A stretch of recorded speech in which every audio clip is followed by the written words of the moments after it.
সকালবেলা ঘুম থেকে উঠে ফ্রেশ হওয়ার পরপরই দেখলাম যে আজকে আমার আম্মু খুব সুন্দর করে রুটি আর আলু ভাজি তৈরি করছে। যদিও প্রত্যেক দিনই আমার আম্মু নাস্তা তৈরি করে বাসার সবার জন্য, বাট কেউই আসলে সকালের নাস্তা ওইভাবে খায় না।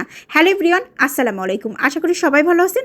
আলহামদুলিল্লাহ, আল্লাহর রহমতে আমিও ভালো আছি। বাট আজকে ভাবলাম সকাল সকাল ঘুম থেকে যেহেতু উঠে পড়ছি, ফ্রেশ হয়ে নাস্তাও করি, সাথে একটু কেকও খেয়ে নিই, যেহেতু ফ্রিজে কেক আছে। তো আলহামদুলিল্লাহ সকালে নাস্তাটা কমপ্লিট করার পরপরই দেখলাম প্রচণ্ড পরিমাণে রোদ উঠছে।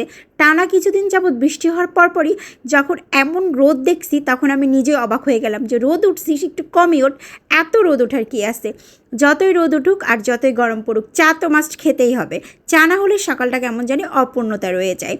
তারপরে চাটা খাওয়া কমপ্লিট করে নাফিসা বুড়িকে পড়াশোনা করতে বসাই দিলাম। এদিকে আমার নাফিসা বুড়ির লক্ষ্মী সোনার মতো পড়াশোনা করতেছে।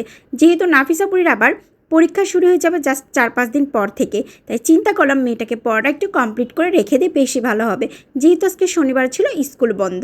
পড়াশোনা কমপ্লিট করে গোসল করে দুপুরে খাওয়া দাওয়া করতে বসে পড়ছে। আর আজকে সে কিন্তু কাঁচামরিচও খাচ্ছে। বললাম না, ইদানিং নাফিসা বুড়ি আবার কাঁচামরিচ খাওয়াও শিখে গেছে। কিছুদিন আগে একটা ভিডিওতে দেখাইছিলাম যে নাফিসা বুড়ি কাঁচামরিচ খেতে পারে না, বাট আজকে দেখলাম শুক্র আলহামদুলিল্লাহ টুকটাক ঝালও খাওয়া শিখে গেছে। আর যেহেতু বড় হচ্ছে, ঝাল খাওয়া তো শিখতেই হবে। এইখানে আবার সে তার নানা ভাইয়ের সাথে প্রচণ্ড পরিমাণে ঝগড়া শুরু করে দিছে। তার কারণ হচ্ছে তার নানা ভাই তাকে বলছে যে বাইরের কিছু কিছু আইসক্রিম একদম নিষিদ্ধ। তো সে তখন বলতেছে যে কেন নিষিদ্ধ, কোন কারণে নিষিদ্ধ, তোমাকে বুঝিয়ে বলতে হবে। ওর নানা ভাই এত বুঝায় বলতেছে, সে শুনবে না। কিন্তু তার নানা ভাই তাকে বলতেছে তোমাকে আমি কিছুতেই এই ধরনের আইসক্রিম খেতে দিব না, বাসায় তৈরি করে রাখছি, তুমি সেইগুলা খাবা। এই নানা নাতিনের গুণসূচি তো কন্টিনিউ চলতেই থাকে। আর এইগুলো কিন্তু উপভোগ করতে বেশ দারুণ লাগে।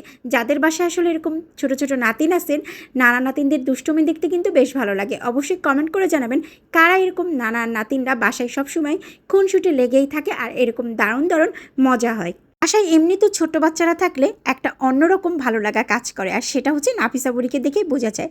এদিকে আবার আমি দুপুরবেলা গোসল করে নামাজ কালাম পড়া শেষ করে দেখি আমার আম্মু আজকে 3-4 রকমের খুব সুন্দর সুন্দর রান্না করছে। এটা ছিল ভর্তা, আর এই ভর্তাটা এত পরিমাণের মজা বলার বাহিরে। কি একটা মাছের জন্য ভর্তা করছিল, সাথে ছিল আলু ভাজি। তারপরে খেলাম একদম ভালো করে রুই মাছ দিয়ে খুব সুন্দর করে ভাজা ভাজা করছে। এটা কিন্তু অনেক বেশি সুস্বাদু হয়েছিল। এই রুই মাছের ডিমটা আজকে ফাইনালি শেষ হলো। তারপর নিয়ে নিলাম গলদা চিংড়ি দিয়ে খুব সুন্দর করে দো পেঁয়াজা। আম্মু আবার আজকে চিংড়িটা খুব সুন্দর করে দো পেঁয়াজা করে রান্না করছে, অনেক বেশি মজা ছিল আলহামদুলিল্লাহ। খাওয়া দাওয়া কমপ্লিট করে বিকেলবেলা একটা ঘুম দিলাম। ঘুম থেকে উঠে আসরের নামাজ পড়ে আমি আর নাফিসা বুড়ি আর আম্মু রেডি হয়ে নিলাম। জাস্ট বাসার নিচে যাব, কিছু জিনিস কেনাকাটা করব, করে বাসায় চলে আসবো। এদিকে আবার নাফিসা বুড়ির রেডি হয়ে গেল, আমিও রেডি হলাম, আম্মুও। আর মেহজাবিনকে নিয়ে যায়নি, হয়তো বা অনেকে জিজ্ঞাসা করতে পারেন, মেহজাবিনের বাসায় টিচার ছিল, মেহজাবিন পড়াশোনা করতেছিল। তারপরে এখানে আমি আর নাফিসা বুড়ি একটু খুনসুটে এবং মজা করতেছিলাম। এখানে নাফিসা বুড়ি আমাকে একটু পরপর আদর দিচ্ছিল, তার কারণ হচ্ছে এই চকলেটটা কিনে দিতে হবে। কারণ এই চকলেটটা অনেক বেশি মজা, কোন কোম্পানির আমি ভুলে গেছি, অনলি 30 টাকা দাম ছিল, বাট টেস্ট অনেক বেশি। তারপরে এখানে আবার উনি নিয়ে নিল নতুন একটা কেক টাইপের। এইটা নেওয়ার পরপরই আমি আম্মু নাফিসা বুড়ি একটু হাঁটাহাঁটি করতেছিলাম। এই সময় দেখলাম সন্ধ্যার টাইমের ওয়েদারটা খুবই সুন্দর এবং আকাশ দেখতেও মাশাল্লাহ অনেক সুন্দর লাগতেছিল। যদিও এখন আমি অনেক বেশি ব্যস্ত হয়ে গেছি, এই জন্য ভিডিওটা একটু কম আসতেছে।